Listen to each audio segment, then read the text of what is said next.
Salut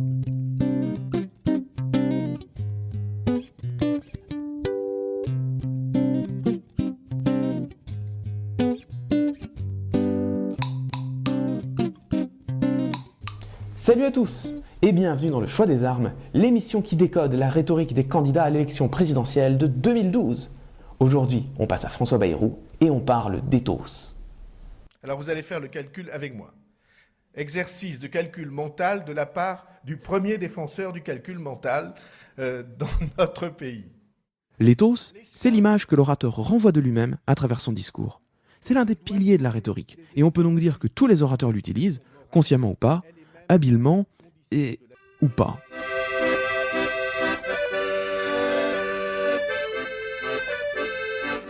François Bayrou a justement travaillé avec soin son éthos, au point d'en faire le trait le plus marquant de son argumentation. Et là où ça devient intéressant, c'est que cet éthos est double. Vous avez en premier lieu l'image d'un homme issu de la ruralité. Bayrou ne manque jamais une occasion de faire référence à ses origines pyrénéennes. Comme on dit dans les Pyrénées, à chaque âne son picotin. C'est avec ceux que la vie vous donne comme amis d'enfance, pour moi, amis de village. Moi qui suis un esprit simple, pyrénéen. Non pas que je n'arrive pas à comprendre ce que Made in France veut dire. On est pyrénéen, mais polyglotte, troglodyte, comme disait une grand-mère chez moi. Et donc... Comme on le voit, la mise en avant de cet éthos rural, et même parfois paysan, passe par des formalisations explicites. D'ailleurs, c'est un classique absolu de la politique, il n'y a qu'à penser à Jacques Chirac et à son image de Corrézien bon vivant. Mais François Bayrou innove, en articulant cette image rurale avec un deuxième éthos, qui reste lui largement implicite, celui du professeur.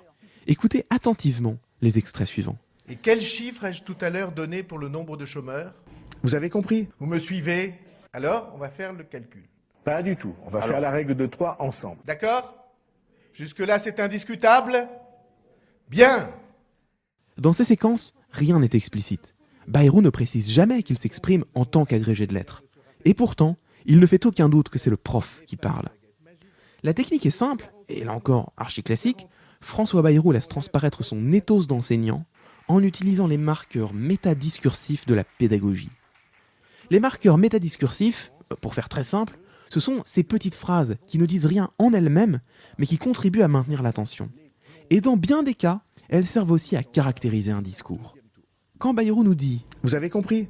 ou encore « Alors, on va faire le calcul. » il ne fait aucun doute qu'il parle en tant qu'enseignant, parce qu'il parle comme un enseignant. Et quand il se met à déclamer in extenso de la poésie lyrique, on est, bien sûr, dans la même dynamique.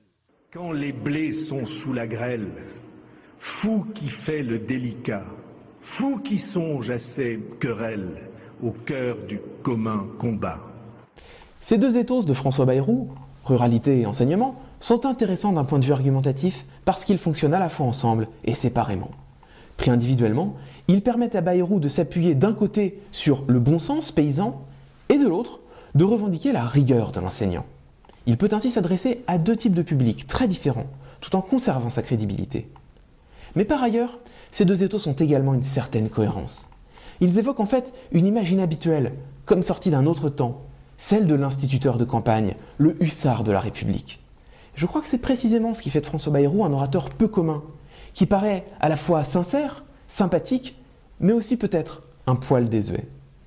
Tout ça, vous l'aviez sans doute saisi, mais en parler ensemble, autour d'un café, ça peut pas faire de mal.